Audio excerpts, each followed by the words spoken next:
Hey guys, welcome back to my channel, the Ninja King, and today we're doing what if Deku didn't get into UA. Again, as I told you, the sports principle is going to be multiple parts. So yeah, let's not waste more time and get over to what if.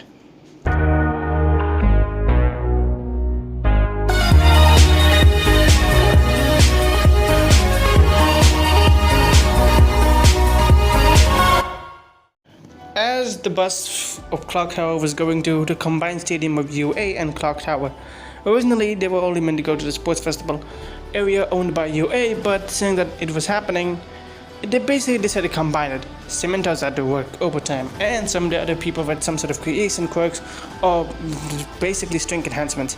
They managed to somehow finish the day in a few hours, but not really that quickly either. It took them a while, basically what I'm trying to say, but not really that while. As Midori was in the bus, he was kind of terrified for particularly unknown reason to him. He doesn't know why he should be scared or why he shouldn't be. Maybe it's because that he was not accepted to UA and the people that probably rejected him will see him there. He wonders why he wasn't rejected, why he didn't get to UA until he got a tap on his shoulder. You okay there? Midori didn't see who it was, as it was Zero. It's just that I'm nervous. Really? Zero would then say, I guess that makes sense. Normally when I thought if you were nervous, you were going to mutter. Mutter? Yeah, mutter, the thing you like to do. Oh, you mean the thing I like to do whenever a quirk comes up? Yeah, that, Zero would then say to him. This one just feels different, okay? I'm just a bit scared, okay? I guess that makes sense for you then. It's okay to be scared, Midoriya. No, but it doesn't feel right. Just coming to Clock Tower and I'm gonna meet a lot of people there. Also the other classes as well. Yeah. Zero looked at his class and the people in it. There were at least 12 people in each class, which designated enough people for each of them. Each year had at least a total number of students necessary for it. There were some outlines here and there, and a little bit here and there, but not really that much. For now, they were just in the bus, going to, well, where the designated spot was. As the bus arrived, Midori got off. As basically caroled them on. Alright? One by one, everyone. One by one. Don't shove, don't push, don't do anything. Midori says to everyone as Chiron looks at him. You're taking your job pretty well. Yeah, I kind of am. Have to. He says nervous. It's okay, just take your time, Chiron would then say. Midori decides before he looks at Jolta as he speaks to him. Hey, just take it for yourself, okay? Don't get overwhelmed. We got your back. Midori sighs at that before he looks at Medusa, who gives him a smile before walking away. He then follows her as well, with Jolta and Medusa share with him, and choose lane behind him. Midori then looks at choose lane before he gets it. Hey, make the semifinals so we can fight together. Yeah, sure. Midori does that as he basically starts walking with him. He wonders if we're gonna meet the student that day in the USJ. The guy with the gun. And again, he then remembers what All Might said. That kid's a third yet, so he's probably not gonna meet him.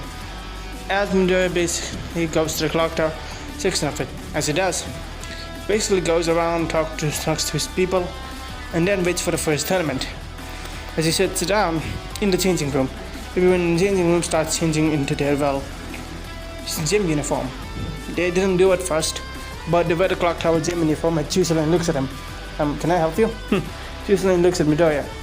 Not much, but then falls off his hand for Midori to give him a fist bump. Midori lifts his hand as they both give it to their fist bump. Do your best, got it? I'll be waiting for you. She seems pretty much, Dear Mood would then say. As everybody looks at him. You're no longer wearing your helmet or suit. I only did that to protect people from my influence and my other quirk. You mean the left spot? Saber would then say. Yeah, pretty much that. But now I have it under control. Kind of. Jolta would look at him before she said, Oh, really? And how might that be? Mister, I can attract any girl I want with my quirk. Can you politely explain that to her? Dear Mud laughs at that before he looks at her. You know, you're kind of an interesting girl yourself.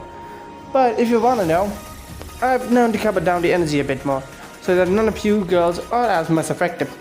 As then one of them raises their eyebrow. This one was a blonde, and this was being Caster. As he looks at her brother, Pollux. What are you trying to say? That fact that we cannot understand each other, you won't easily be affected by your power. If that's the case, you're nothing but a little bit of an arrogant ass. You know that, right? Not the first time I've been called out by a woman. Very fitting if you personally ask me. Pollux would then say, agreeing with his sister. They both nodded before giving each other a fist bump. Zero didn't look at them. These guys will never change, will they? Well, they are twins and they are named Castor and Pollux. Yeah, named after the Gemini, right? The constellation? Yep. Alright, that's enough. Lightning with Densei. Let's get out of here. You're not even the class ref. Choose Lightning with Densei. I may not be the class ref, but I am the one who kind of keeps the cool in here. Once to get out, Midori with Densei Archer. Yo, Archer. Archer wouldn't give him a thumbs up or a V sign. Yo. So you guys made it. So, where's the other classmates? Still changing. You might basically see them. They're first years of the Archer class, so be ready to meet them. Some of them don't even use bows and arrows. Wait, they don't? Yeah, Zero wouldn't say. The Archer class is actually pretty flexible. You don't have to necessarily use bows and arrows. Sometimes other things can work as well, like throwing objects or magical energies. Archer wouldn't say. But normally this class is just made for people who have the long range abilities. See you in there. Alright, Midori wouldn't say, looking at Archer. I hope we don't get to fight him. What do you think the first exam will be about? Don't know. But something's telling me it's gonna be a running exercise. Yeah, I think so myself. As Midori's breath then gets caught in his throat, as he sees who it was. A certain blonde looks at him, looks back at him. As then, well, Zero looks at him and then looks back at Bakugo. As Bakugo's eyes narrow to Midoriya. Explosion starts to pump into his hand as he goes to him. Oi, deku, he says. What the hell are you doing here? Before he remembers the list of the names, he grins his teeth. His hands exploding as he was ready to show Midoriya who it was. Midoriya was stronger than him. He was more capable than him. But yet the fear was still there, the fear of being bullied all along. But then his eyes ready for an explosion before nothing happens. As when he opens his eyes, it was Zero, holding Bakugo's hand in a very tight grip. What the hell are you doing? And why did you call him that? Is you with that? Huh? You're friends with this worthless extra? Waiting for an extra like you to talk to another extra. Bakugo then says, looking at him. Zero then said, looking at him, arrogant ass. Right, what is that supposed to mean, you damn extra? Zero then say, I'm saying, stay away from my friend. Trace on, he says, forming kinship at Bakugo. Sorry, Archer, I may need to use these swords. Archer would. So Bakugo wouldn't look at him and say, Oi, how is that supposed to scare me? Explosions would then come on with his hands. So he looks at him. Oh, fancy muss? Zero would then disappear before summoning his actual sword. Just getting next to Bakugo's neck as Bakugo was surprised. So what are you gonna do to me? Cut my neck and kill me here? Now, think of this as a warning, he says. As basically he puts his trace on. Bakugo can see the blue lines through his hand. As he looks at him. Stay away from my friend. We don't have much trouble. Bakugo scoffs. Yeah, damn right. He walks away, thinking to himself that he's gonna tease these extras a few lessons of his own, as his arms are blown up with explosions. He grins to himself. Yeah, this is gonna be fun. You okay, Midoriya? Zero wouldn't look at Midoriya, who was afraid. He was basically taking deep breaths to calm himself down, as he basically just almost turns up into a ball. I didn't expect to see him so early.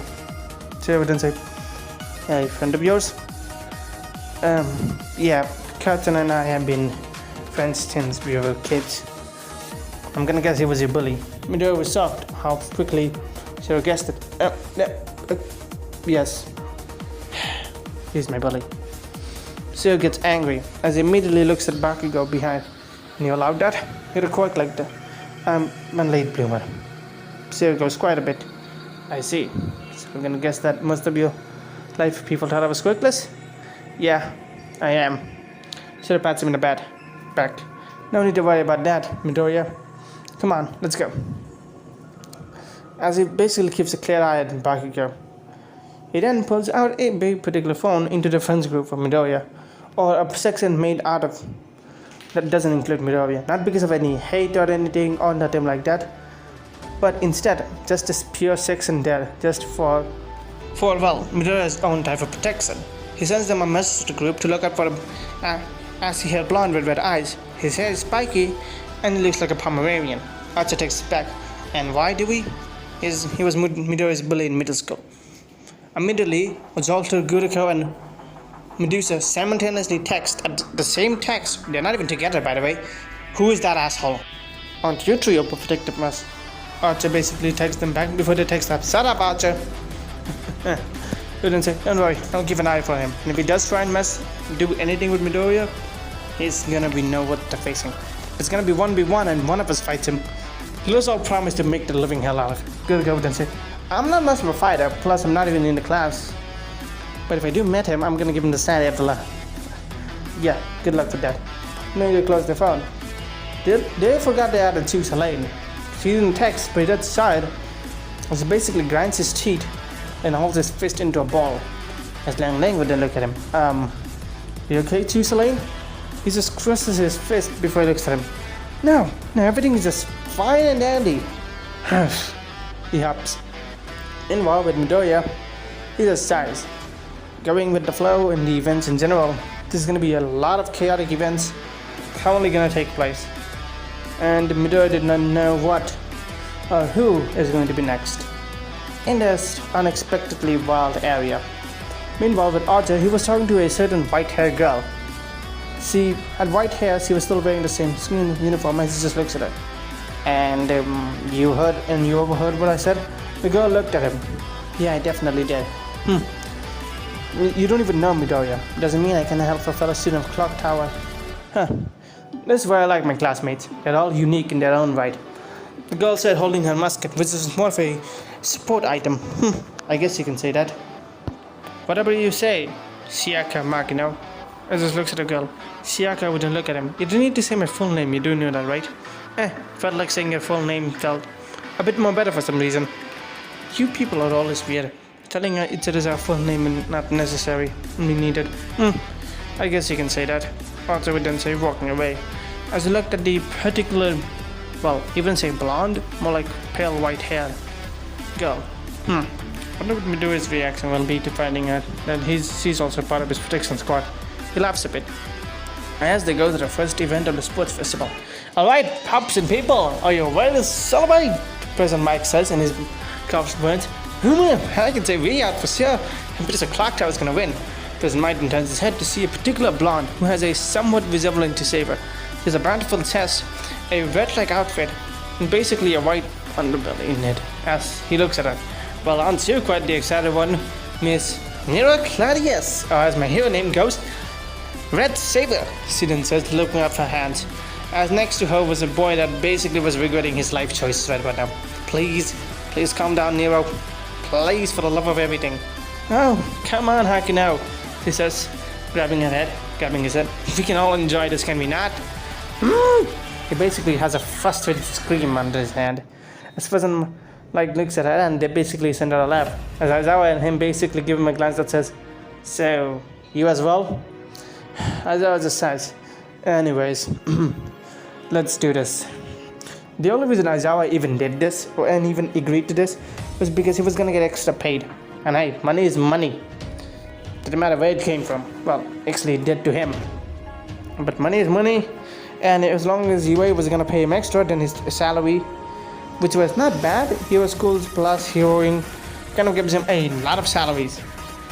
And, well, he needed a certain plan to set up about getting him into this. Husband says, anyways, first is the obstacles course. Hope everyone's ready. What do you think everyone's gonna be the first obstacle they face? Neo then say, looking at Hakuno. As Hakuno basically just looks back right before he speaks. The first exhibition they need to go to will be the door. President Mike Aizawa would finish for him. Hakuno would then say, definitely. As meanwhile, oh, this set we're cramped. Zero would then say to Medusa. Medusa just nods before pulling out a chain, wrapping up to the air before slamming up. As Zero realizes what's going to happen, he sees a floating before he immediately makes Kinsu and Baki and scales up to the wall. As the entire ice sounds, damn it! Archer would then say, rolling on Kinsu and Baki as well, cutting the ice and starts to run. As everyone starts to run, he sees the person who did it.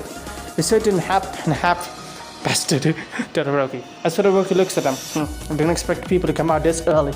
Medusa immediately goes before saying, I'm not dealing with this. As he basically stabs himself in the neck, which everyone in the audience before goes absurd. She pulls it out before Pegasus comes out of her neck. Everyone's shocked. Wow, who may this be? Neo would then say, one of the Clock Tower's personal students. Is he in the rider class? Nope, the Saber class. Oh, that's neat. This immediately rises to Pegasus and starts to go, "Hey, is that even allowed?" One of his students screams out, "Oh, it is!"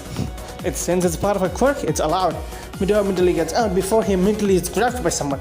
He sees that it's Jolta. Jolta? What? You thought you can just, do this and not expect me to come to your help? Dumbass, I have a fire quirk. I'm gonna help you get to the first area in the first place. I'm gonna make you first. Midoriya just looked at him and saw it before he just laughs. "Thanks, Jolta. I think I can do this myself."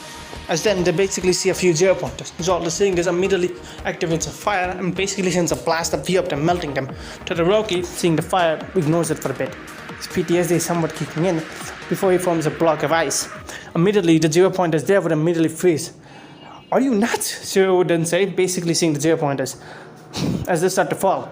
Everyone is worried before Midoriya comes. 20% covers his whole body before sending a powerful blast which breaks all of the zero pointers and sends them flying. Everyone is jaw dropped. Midoriya would say, "Yikes." As Jolta basically looks at him with an eye that says, "Don't overexert yourself." As Midoriya starts to go, Todoroki is shocked by how fast it happened. He sees that his ice trainer is back before he is, "Oi, half and half bastard!" He sees Bakugo flying away. Todoroki was expecting him to basically slam into him, but it didn't. Instead, he saw Bakugo moving and wait for the green-haired kid who remembers it.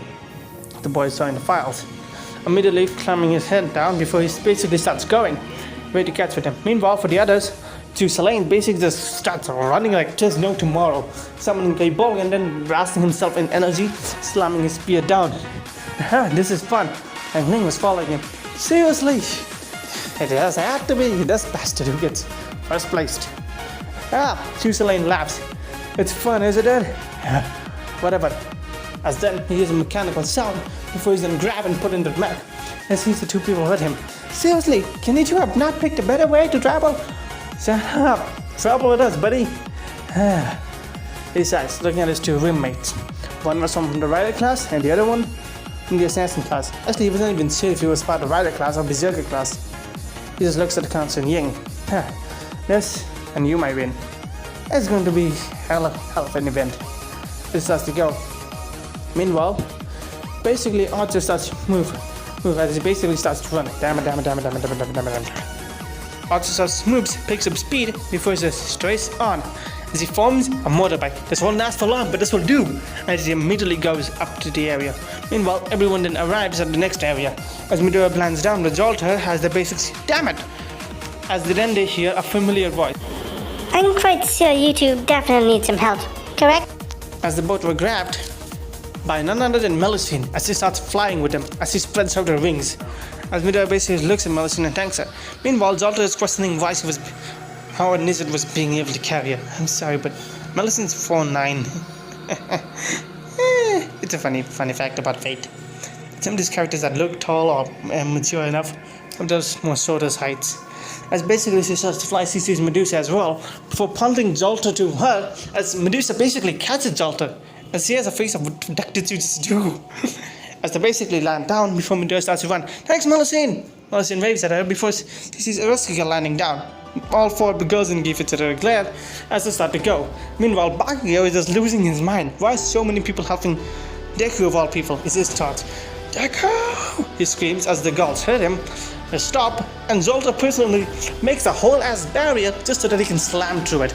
As he does, rolls to the ground and just, for the next 5 minutes, he's gonna stay knocked out dead.